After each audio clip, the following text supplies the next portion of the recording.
If you were to explore the consistent choices in your life, would you say it's more accurate that you live to solve problems, or do you choose to live as the solutions? In today's video, we're going to share a few perspectives that I imagine will be of deep assistance to you as you explore some ways that you might look at this reality and problem solving and solution embodiment in new and probably fun ways. I'm Danielle Lynn. I speak with cool alchemists, reality creators, and people who are choosing to live a more satisfying life, such as yourself. And in these video conversations, you and me and our friends connect in resonant timing so that we may remember how we can focus our energy inside to connect with the external forms of reality that are satisfying, resonant, and connected to our most true way of living. So, focusing on a problem, let's just get it out there, it can be really tempting. I can say this because I've experienced the embodiment of desiring to fix a problem externally. I'll frame this another way.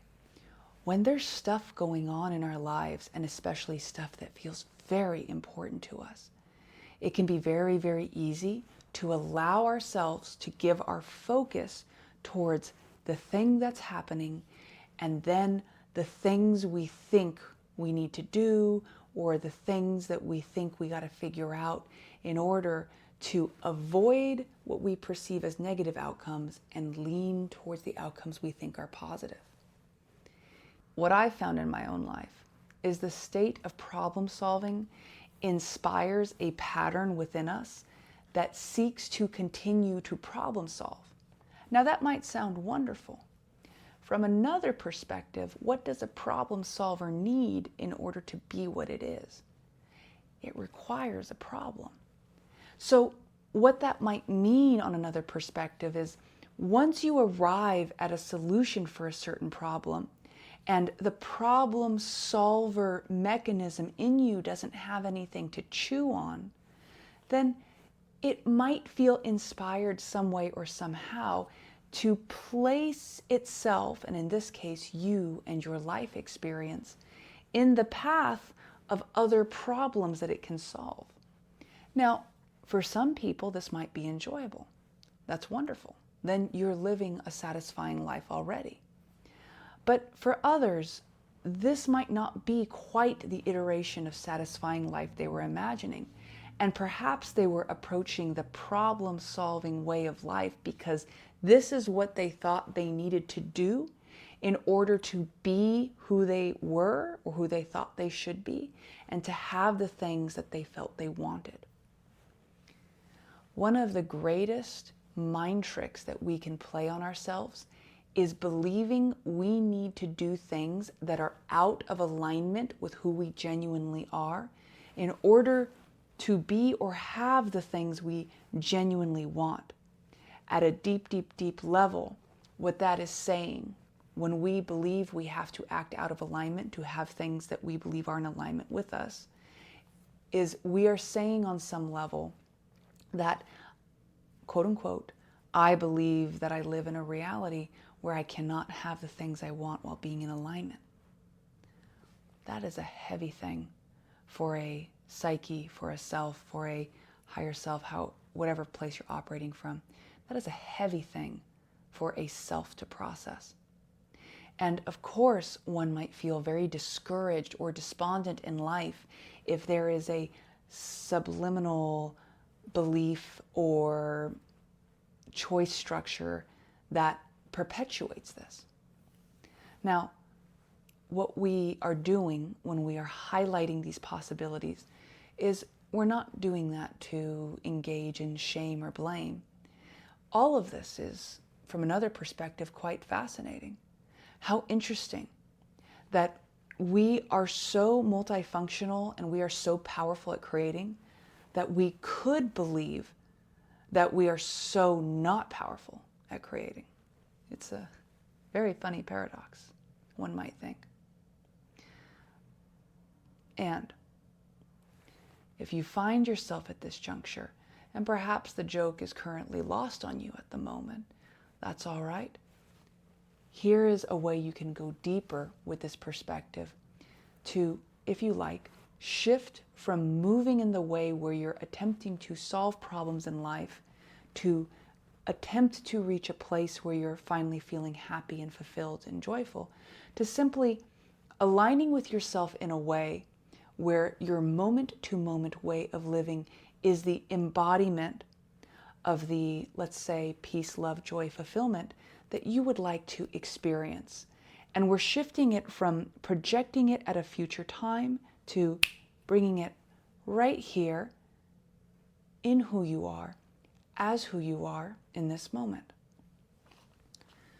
See, the interesting thing about moving this way that I'm describing is that when we give ourselves permission to no longer approach life from problem-solving place, and we give ourselves permission to say, all right, I'm not going to just solve these problems anymore. I prefer to live life in a way that is genuinely aligned with the things that I want, and not just the things that I want, but the way that I'm going about them, the way that I'm having my relationships, the way that I am receiving resource in my life, the places that I am living, the way I am moving through life, the way I am loving myself. All of these things are happening in alignment with who I truly am. Not who I thought I should be or who I was told I should be, or what I have maybe on some level feared myself into believing that I should be, but who I actually am. When I can go, oh, okay, now I can be as I am. Whatever that is what I am choosing to go all in with. That is the life that I am choosing to live. And some way, somehow, whatever is complete in my life, whatever else might need to shift at this time, I lovingly, gently, curiously allow it to do so. On some level, I will not choose to hold on and grasp at things that I believe are delightful to me, but are in reality, on some level, poison candy. I will choose to listen to the true pattern of myself and to make choices from the place that are deeply nourishing. What was shared right here, right now, is one of the patterns, ways of thinking that you can contemplate for yourself that points to a pathway within yourself for you to make choices that are no longer based in attempting to, I was going to say balance plates or shuffle plates. The term is spin plates, but I guess we're balancing, shuffling them, and spinning them all at once. And instead of doing any of those things, we start from the premise of how we want to live life.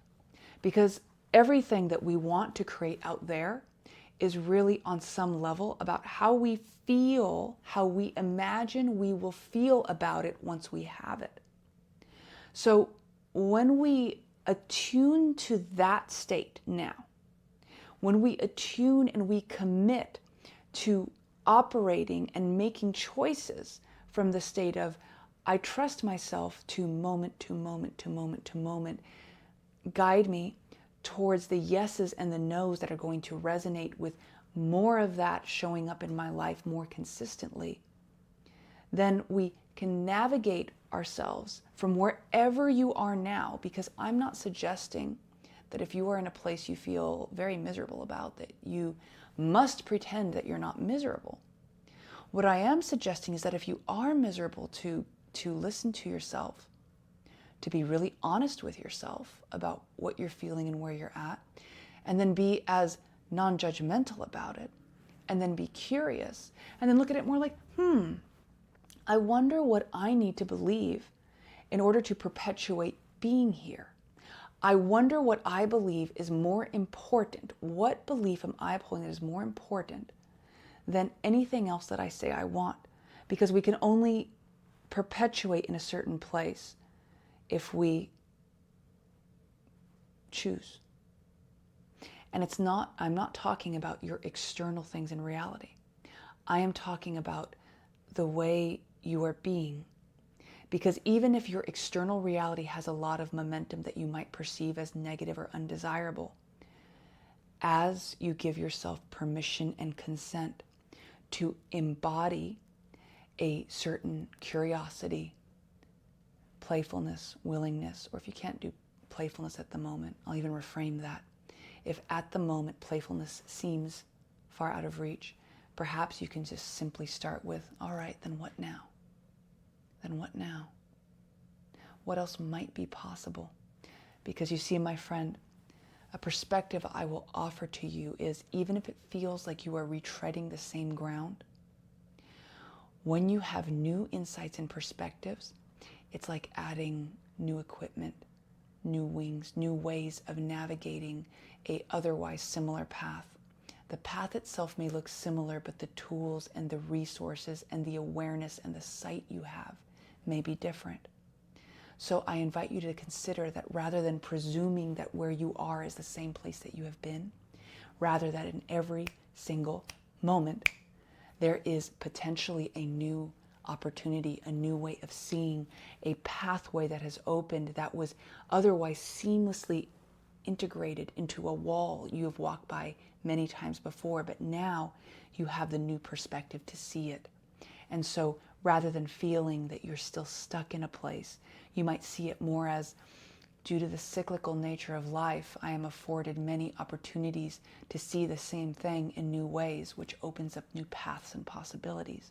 And it is only my adherence to a certain way of looking at things that might appear as though I am stuck in a perpetuating pattern, and rather I have opportunities here and now to see things a new way.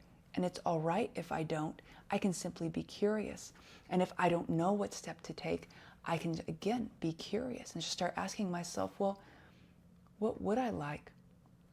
And what do I believe is possible? And if the belief that I have seems so audacious, what is the most simple step I can believe is possible for me right now?